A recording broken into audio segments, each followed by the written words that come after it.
30 feet under the water, hearing nothing but my own breathing. And I thought, I don't even know who I am right now. A few weeks after my divorce, I did something that made no sense for anybody in my life. I got certified to scuba dive. This was the first thing after my divorce that I did just for me. I didn't need to prove anything to anyone under the water. I just needed something that was mine. And that was the first time I asked myself the question I hear from so many women: who am I now? If you've ever asked yourself that in the last year, I want you to know something before we go any further. It's not a sign that something's wrong with you. It's a sign that something real just ended. And honestly, this is not just a divorce question. I hear it from women who can't even point to one big event. They just woke up one day and just didn't quite recognize themselves anymore. So today, let's sit with it instead of rushing past it. So fun fact, rosé is one of my favorite wines. I am pouring myself a glass of wine. You can pause it, go get yourself a cup of tea, whatever it is that you want, but right now it's Porch o'clock somewhere. Cheers, my friend. Here's something I've come to understand in my own life and in the women I sit across from every week. We build our identity around roles. I'm a wife, I'm a mom, I'm the one everyone calls when something falls apart. And those roles, they get reinforced every single day by the calendar, by the people who need us, by the routines we don't even think about anymore. Then the role goes. Sometimes all at once, and sometimes so slowly, you don't even notice it happening until it's already gone. Nobody tells you this part. When the role disappears, the tasks disappear with it. No more school pickup, no more making 2 plates instead of 1. And in that silence, it's not just grief you're feeling. It's not knowing what to do with your own hands. It's loud and it feels uncomfortable. I remember the first time my 3 youngest went to their fathers for the first time after our divorce. I found myself alone for the first time in over 30 years.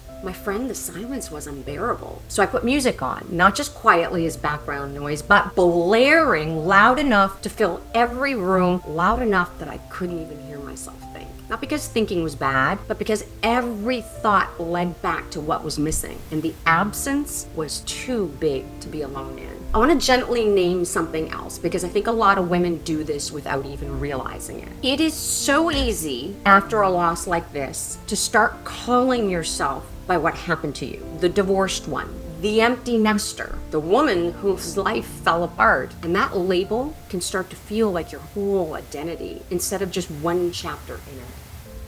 That's not weakness. That's your mind trying to protect you, trying to make sense of something that didn't make any sense. But if we're not careful, that protection becomes a cage.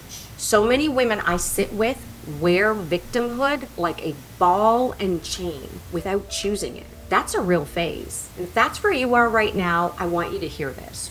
You're not stuck there, you're just early. What happened to you is not the full story of who you are. So ask yourself 2 questions this week. What parts of me are still here? And what parts of me are waiting to be rediscovered? This isn't about pretending the loss didn't happen. This isn't about rushing past your grief to get to some shiny new version of yourself. It's about refusing to let the worst chapter be the only one anyone, including you, gets to read. For me, the part I had to go looking for again was something so simple. It was joy. Somewhere in the middle of my own brokenness, I had stopped letting myself feel it. Without even noticing, I'd stopped. So I started small, even before I felt whole again.